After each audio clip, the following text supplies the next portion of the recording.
Uh-oh, it's time to go behind enemy lines. Both the Raiders and the Jaguars need a win in the worst way. It's a Thursday crossover presented by Prize Picks.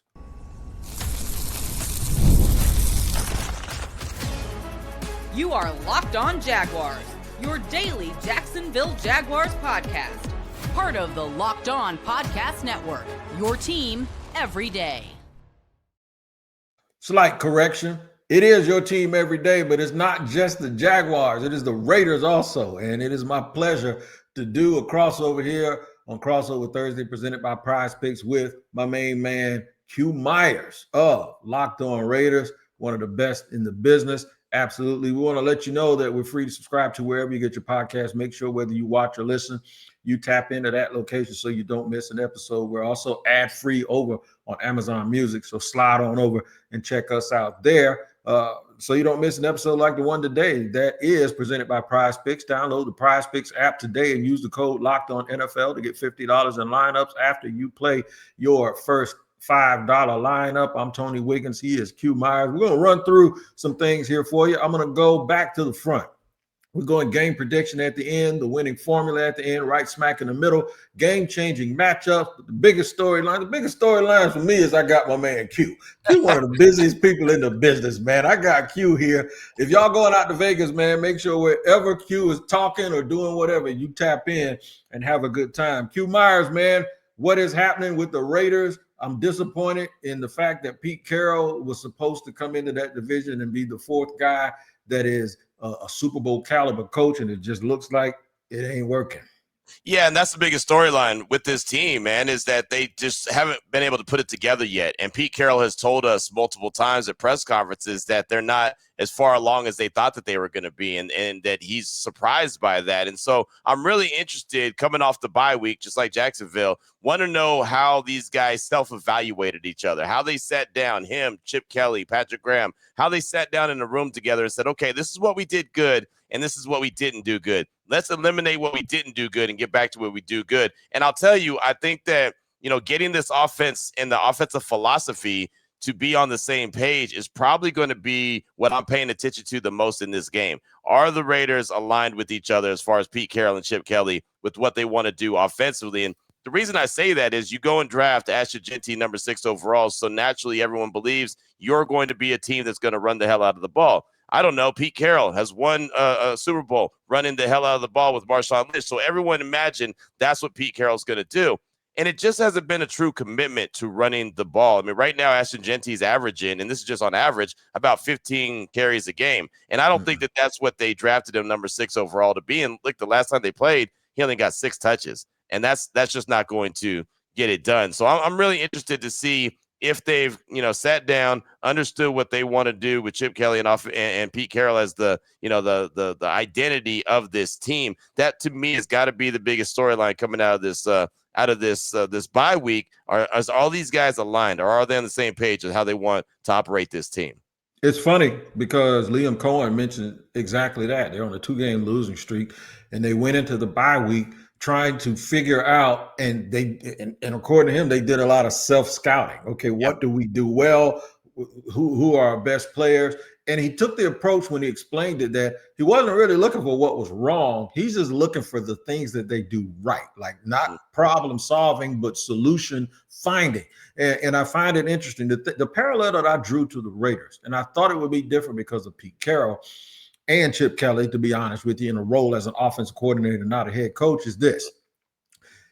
Much like Atlanta, that took Kyle Pitts in the top 8 and then took Bijan Robinson, and under their former coach, looked like they didn't know how to use either one of them, even though Brock Bowers has been hurt, even though before he got hurt, he wasn't even having the same production that he was having as a rookie.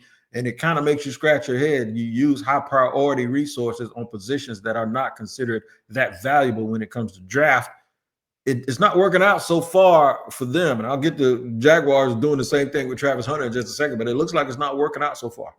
No, it doesn't seem like it is. And I don't know why that is. And we've heard multiple times, they're trying to ease Ashton into it. They're trying to, not give him too much of a workload. And it's so funny. And I've actually been on the radio here locally. I've talked to Ashton in the locker room. Like, this is a dude who carried the rock 750 times in college. Like, he doesn't need to be spoon-fed. He doesn't need to be coddled. He doesn't need to be wrapped in bubble wraps. Like, oh, we don't want to give Ashton too many carries. And there was a media member when he had a game where he carried the rock 23 times. He's like, hey, man, you carried the ball 23 times. That's a career high for you. How are you feeling? He's like, I'm fine.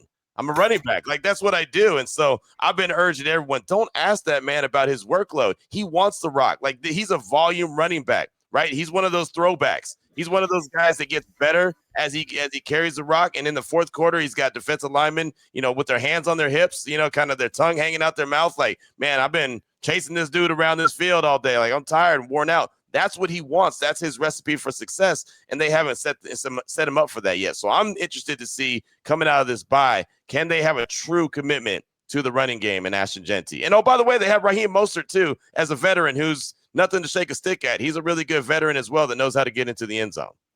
Yeah, the Jaguars are having their issues trying to run the ball, too, because they were doing it so well. In fact, at one point, they were the best running team in the league. But situational football has caused them to kind of get away from that in these two losses. The one thing they can't get away from is I'm going to call it the Hunter Hive, right? Travis Hunter, man, when you give up first-round pick and a whole bunch of change and then another first-round pick, and then you see he's the Heisman winner and all of this stuff that comes with it, the Jaguars admitted that, look, they don't know how this is going to work. They kept saying it during OTAs and training camp. Here's what's happened. So I'm going to let everybody know. Jaguar fans know how I feel. I'm going to let Raiders fans know how I feel right now. They're going to lead with Travis Hunter from here moving forward. One of it is because he's finally gotten used to what they want to do, mainly pre-snap stuff. And that's what people don't get. And the other part of it is their so-called wide receiver one, Brian Thomas Jr., decided he's going to go into a slump in his second year and he's going to drop the ball. So a lot of those things are at play. The Jaguars are now in a position where they're saying, all right, we're just going with the lead dog. Whoever the lead dog is, he's going to put him up front. And Travis is that. He had his best game, 8 catches for over 100 yards against the Rams last week. He played less defense. Q, here's what happened. Okay. They tried to onboard him as an F receiver, which is the slot. Mm-hmm. And they said, this is what we're going to do because we're playing in both ways. There were points in training camp where he wasn't getting enough defensive reps. They even said then, okay, we went too long without him letting it go to the other meeting room. There's no doubt in my mind that if they focused him on one thing, he'd be considered an all-pro at that one thing. The problem is, and people are blaming the Jaguars for doing what Travis wanted to do. The problem is, in the process of doing that, there's an element of hustling backwards. He's not going to know where he's supposed to be and where he's supposed to go if he's spending time in another meeting room on the opposite side of the ball. This is the NFL. And there's so many fans from Colorado and college and high school fans from Georgia that think all you got to do is do what they did in college and just put him on both sides of the ball and let him go. The NFL does not work that way. All of these dudes were good their whole life. Yep. You have to know the little nuances of the game. Right. It's driving me crazy down here, bro. I bet. It's so funny, and I'm glad you broke that down. I've always been a guy just from a distance, even watching him at Colorado, I always thought he was a better corner. I did. I always thought he was a better corner, and he could be, a package wide receiver like we've seen with Dion, like we've seen with Charles Woodson, like we've seen with others in the National Football League. That's what my theory and my plan was always for Travis Hunter, wherever he ended up. But I know what he wanted. Like you said, it's not the Jaguars' fault. They're doing what Travis Hunter wanted him to do, and that might not always be the best recipe. Might not be. I think he's just so good with the ball in his hands. And now that he understands it, man, and you spend all of that currency you want to do to score touchdowns. Right. And, it's almost like we live in an age of influence and people need to see results. If they don't see the results right in front of their face, they'll swear. Yeah, they'll swear that they're not happening. So we're looking forward to see how that turns out with a lot of people that are underachieving based on draft status. We'll get into some of the game-changing matchups that specifically will affect this game Sunday in Vegas. We'll talk about that in just a second here on the crossover edition with Locked On Raiders and Locked On Jaguars.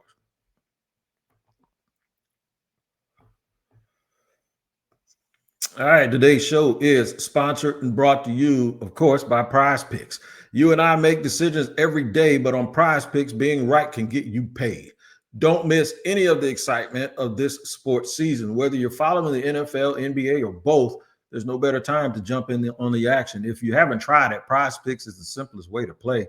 Just pick more or less on at least 2 player stats, and if you get them right, you'll win. It takes less than 60 seconds to make your lineup, and you can play anywhere Prize Picks operates, including California, Texas, and Georgia. All right, so last week I took Saquon Barkley at more, and I won.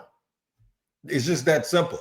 You had to know he was going to do that against his former team, right? It's just little things like that that'll get you money and get you paid.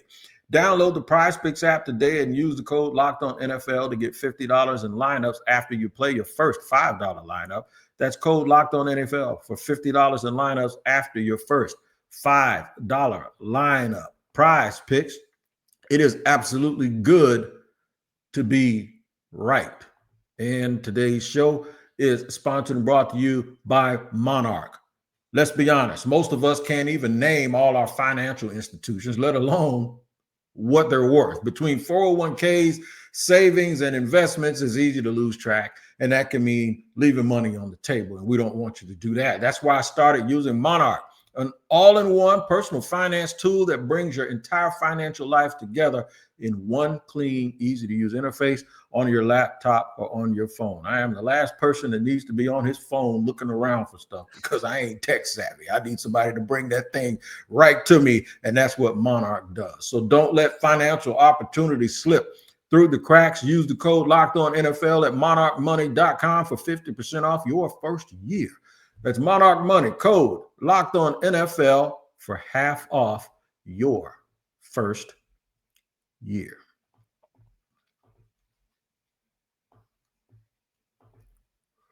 All right, moving and grooving with my man Q Myers from Locked On Raiders. Talking about game-changing matchups. Coming off the bye, the Jaguars have struggled to run the football. Some of that has been because of commitment, Q, because I think they outsmarted themselves a little bit. They went to a game with Seattle where Seattle had 3 DBs missing.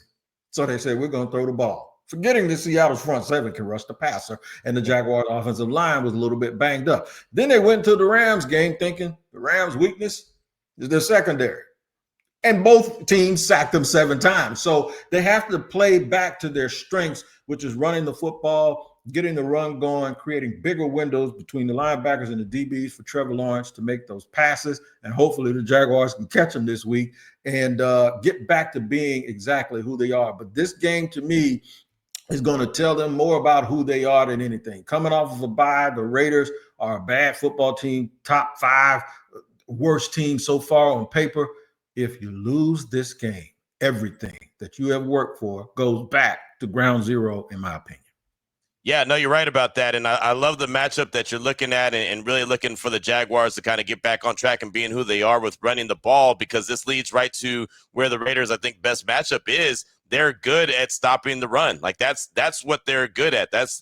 If there's an element where you can say they're good because they're 2-5, so there's not a whole lot of, hey, they're good, but that's how the defense is built. That's probably the best way to put it. They are built to stop the run first. Adam Butler, Tyree Wilson, Max Crosby, Malcolm Kuntz, those guys, even the linebackers, Landon Roberts, Devin White, Jamal Adams, those guys are built to come downhill and stop the run, and then give the guys like Max Crosby and Malcolm Kuntz an opportunity to, pin their ears back and get to the quarterback a little bit later. So if the Jaguars try to get back to who they are and try to have an emphasis on running the ball, and I know they were really good at running the ball early in the season, and the Raiders can key in on that and try to slow them down, then maybe all of a sudden you turn this into one of these one-dimensional games where Liam Cohen starts calling a lot of these pass plays. And then the matchup is, can the Raiders secondary match up with the wide receivers, Travis Hunter, obviously, as well, with the Jaguars? That's when that question comes in, because there's some questions there with the Raiders in their secondary. Eric Stokes has been playing really well.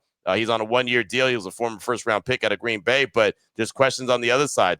Quarterbacks have been targeting Caillou Blue Kelly, and he's been giving it up, right? He hasn't been playing very well. Darian Porter, he's a rookie. Maybe he'll get a little bit of burn, but he's still a rookie, right? So he's still trying to learn. And the safeties in the back end haven't necessarily been, sideline to sideline, knocking balls down and getting interceptions and breaking up passes. Like, it hasn't happened. So there's a lot of questions there. But I think one of the most intriguing matchups is going to be in the trenches. Can the Raiders and that defensive line and them linebackers, can they come downhill strong and slow down the Jaguars' rushing attack? And if they can, they're going to give themselves at least a chance defensively to slow down Jacksonville.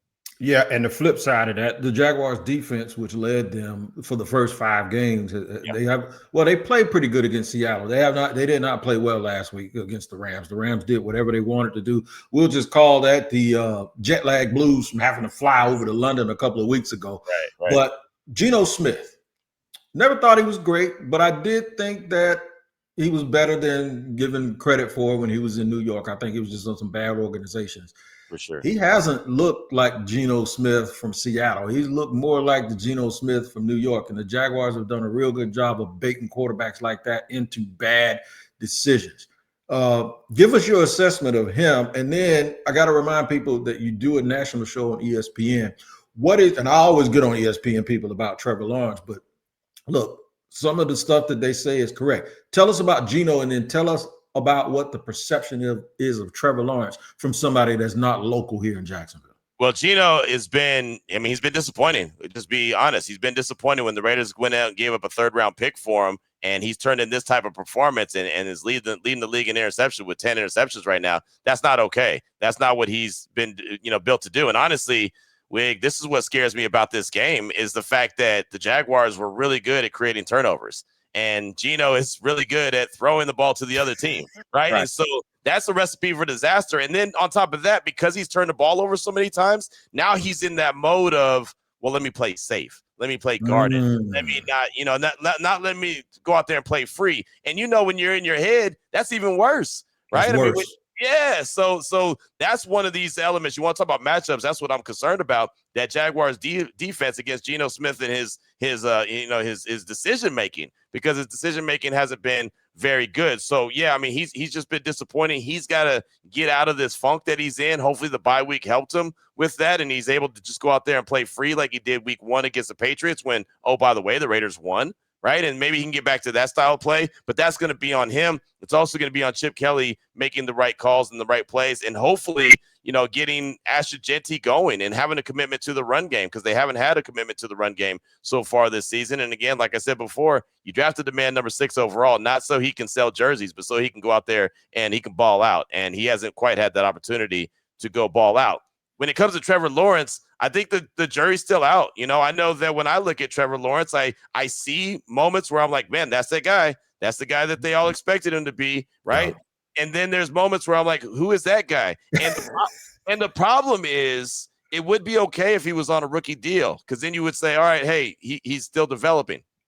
He's not on a rookie deal. He's part of the 50 million and over club. And if you're part of the 50 million and over club, you got to play at a higher level. And this is the same criticism I have for Justin Herbert, right? I mean, he's the guy that he's built in a lab. He's the quarterback that you'd want. Yeah, but he hasn't won anything. He hasn't done anything. He's part of the $50 million club. So let me know, when he's going to arrive and be that guy. He hasn't been there. So Trevor Lawrence, I look at and I get frustrated and I say, man, this guy was so good. I hate that the big accolade that I have about him is, well, he beat Alabama as a rookie. Yeah, or as a freshman. Yeah, I know. Like we all know, he beat Bama this freshman year. Great. That's cool. He's many years removed from that now. And he hasn't had the success that he's supposed to have for one reason or the other. I don't put it all on him. We all know, as you know, the coaching carousel that's going on there has not helped him at all. The weapons that have been around him haven't necessarily done their job. And, so it's not all on him. But again, he's part of the $50 million year club. And so there's going to be a lot of attention on him. So I still got an incomplete on Trevor Lawrence. And I didn't think at this stage of the game in his career, we'd have an incomplete on him. You said it perfectly. And you mentioned the person that most of Jaguar fans often bring up. I didn't want to do it. It's like when somebody's talking about something you did and you go, well, what about Q? He did the same thing. Right. I'm just there. Anytime Ross Jackson has gotten on me, our station manager, I ain't never said, well, Q Myers said the same thing, because you can't do that, right? I mean, we ain't talking about him. We talking about you. And too many times I got in trouble pointing that out about Trevor. Take the drops out. I'm not talking about the drops. I'm not talking about when he's running for his life. I'm talking about the layups that he keeps missing. And so the thing that I said that got me into a whole week's worth of arguments with fans is, the one thing that I said is, I'm not saying he ain't talented. Right. What I'm saying is there's too many variances and the bigger difference between the highs and lows of his game, and these are the two guys I mentioned, Jake Cutler and Jameis Winston. You watch either one of those dudes on any given day of their careers, and they make throws that only 10 guys in this league can make. Yep. The problem is they also make throws that 10 guys in this league should not make. And when you point it out, people get angry. Real quick, I want to ask you about your brother Jacoby, because everybody keeps saying that we're going to try to trade for Jacoby Myers. That's a joke. It's not really his brother. And then briefly tell us why, if you're surprised or not, that Christian Wilkins hadn't been picked up, because the Jaguars need defensive tackle help too. Yeah, I didn't think Christian Wilkins was going to get picked up. I mean, without knowing everything that went wrong, just hearing some of the details that sound like it went into it, didn't sound like it was a very good situation. So I'm not surprised at all that he's not picked up yet. I don't think that you're going to see Christian Wilkins. You might not ever see him again based off whatever happened until more details come out. But Jacoby, it's funny you mentioned my brother. Jacoby is my brother, man. That's my guy. I got a great relationship with Jacoby. Got a great relationship with his dad. His dad came up to me one day at Allegiant Stadium, said, "Hey, you're my second favorite Myers outside of my son." And so me and his dad, James, have a really good relationship. Jacoby is A1 since day one, man. He is a great dude, first of all, great teammate. He doesn't have diva mentality when it comes to being a wide receiver. He just wants to go out there and do his job. He's a guy that I hope the Raiders don't trade. I understand if they do and understand why and understand his status. And he told us last week, going into the bye week, yeah, I still want to be traded, but I'm out here with my brothers, man. And these guys, I'm going to ball out. I'm going to do everything that I can for them. They are, they are my guys, and I love those guys. So I'm going to go out there and ball out. But look, bottom line is he wants a contract. The Raiders didn't extend him. So, he basically wants out. And so we'll see what happens before that November 4th trade deadline. But I'm hoping that the Raiders don't move him, because I think he's a valuable key to the cog that every time he's been called upon, he stepped his game up and taken it to another level. Any team that gets him will be blessed to have Jacoby Myers. Jaguar fans love to hear that, and I will tell you, this won't be the first time this year that the Jaguars played a team and then the very next day traded for somebody. They did it with the Saints with Colin Saunders, and then they played the 49ers, and then the very next day they cut their quarterback and they took a quarterback off the 49ers practice squad. So I'm telling you, it could happen. Don't put your hand in your face. Oh, Monday you're telling me Jacoby Myers is going to be gone. Dude, Jacoby Myers might be on a plane leaving Vegas, coming back to Jacksonville with the Jaguars. Ain't no telling. We'll talk about that and more. We're going to get a game prediction and the winning formula here in the third and final segment of our crossover, presented by Prize Picks here on Locked On Jaguars and Locked On Raiders.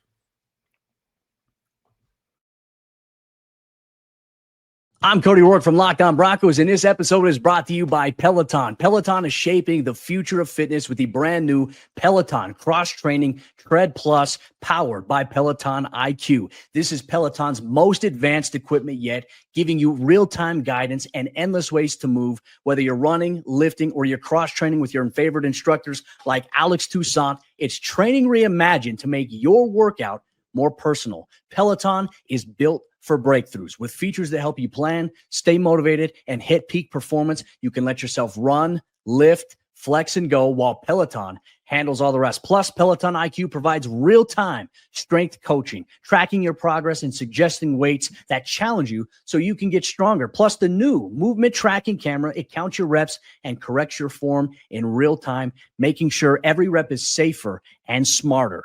So let yourself run, lift, flex, push, and go. Explore the new Peloton Cross-Training Tread Plus at onepeloton.com. All right, it's time for the winning formula and game predictions. We've talked about the Jaguars running game versus the Raiders run defense. They got to find Max Crosby. 7 sacks in 2 straight games. That's 14. And I don't think outside of Jarrett Verse, there ain't no other players that were making those sacks that can have the resume of Max Crosby. They got to block him. They got to find him and make sure that Trevor Lawrence has a clean look so he can deliver the ball. To me, that is number one for them. And then on the other side of the ball, they cannot be the antibiotic and the elixir or the vaccine, if you will, for Geno Smith to come and get well all of a sudden and start playing well. The Jaguars have to make sure that that doesn't happen. If they do that, I think they'll, of course, in the normal coach stuff, turnovers and staying on the field on third down. But those 2 things specifically, in my opinion, are what the Jaguars have to do to win. Well, I'll tell you, man, I'd like to see the Raiders pick up a couple first downs, right? And I know everyone's like, wait, of course, Q. No, seriously. I'd like to see them pick up a couple first downs just to show that they can. They had 3 first downs that they earned against the Kansas City Chiefs in week 7. 3. They only ran 30 snaps offensively. The Chiefs had 31 first downs alone.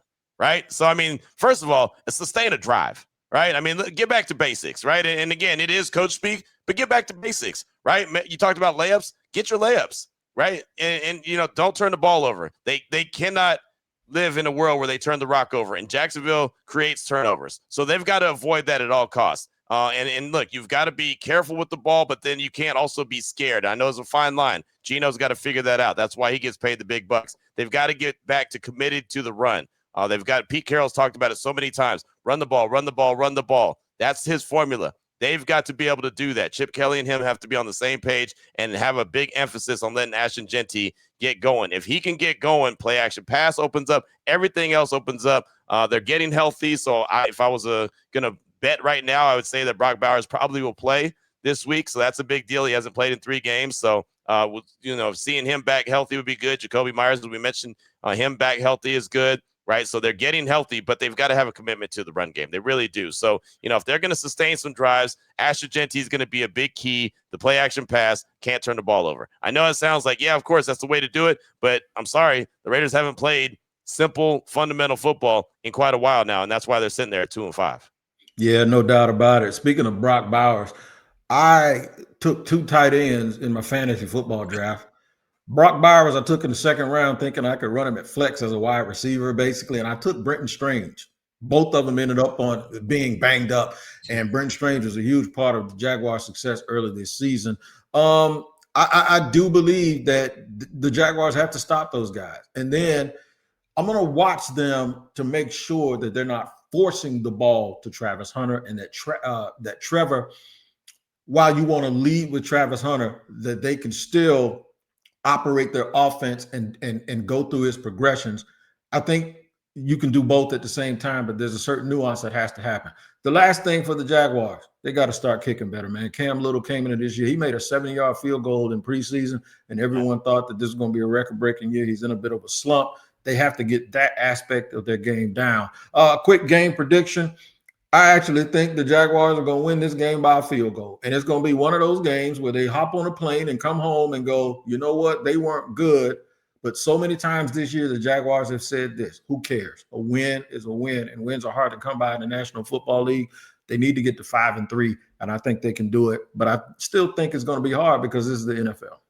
The Raiders need to win. They need to win bad, man. They're sitting there at 2-5. I think the next 3 games is going to determine what their whole season is going to be. If they're going to be that team that, just is going to start playing all the young guys and building on the future and seeing what they have and start to prepare for the draft. I think that's where they are at this stage of the season. And I hate that it's, not even Halloween yet, and we're talking about, if it's evaluation season and the draft. That's not what you want to do. They have to find a way to win this game. They have to find a way to win games at Allegiant Stadium too, by the way, right? They have too many opposing fans come in there and get comfortable and settled in and feel like they're going to get a W, and more times than not, they don't. So I don't know how they're going to get it done. I don't feel good about the game. I'll tell you that 100%. I don't feel good about it just based off what we've seen, but they have to find a way to win. They have to stop the run. They have to create a couple turnovers. They have to get to Trevor Lawrence and sack him a few times. They have to make him uncomfortable, and they have to show that this team is turning around. So I don't like I said, the Jaguars could easily win this game,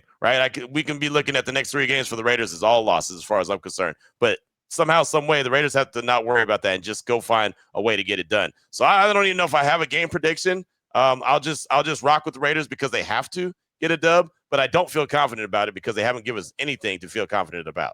I appreciate that honesty, man. And y'all can keep rocking with Q on Locked On Raiders and all the rest of his 17 jobs. I always mess with Q. I had to find him today. Y'all have no idea. We recorded this 2 weeks ago. So I'm just messing with you. Hey, we appreciate catching up with my man Q. Me and Q got an inside joke that I can't tell y'all about the first time that we were supposed to do a show and he couldn't find me. But that's all right. That was about 5 years ago, man. We got it fixed. We're running from each other. That's right. I was like, I don't want to talk to him. No, man, but we appreciate y'all joining us here. Prize Picks across our network here on Thursday is always the sponsor for our Thursday crossovers. It is my pleasure to always share a microphone and share a screen with my man Q Myers. Make sure you tap in to both Locked On Jaguars and Locked On Raiders for the latest. Also, Locked On NFL I got another show. It comes on. I talk about him having jobs. Oh, you know me, right? Yeah, I know it, right? It comes on every day at 2:00, the barbershop. But that's only after Tyler Rowland opens you up early in the morning with a double shot of espresso. It gives you all of the latest stories. And we use the help of local experts and their clips to keep our finger on the pulse on what's going on around the National Football League. It's 30 minutes. I'm glad we didn't waste your time. We don't take it for granted. Q Myers and I are going to get on about our business, but make sure you tap in all across our network to Locked On Raiders, Locked On NFL, and Locked On Jaguars. Take care.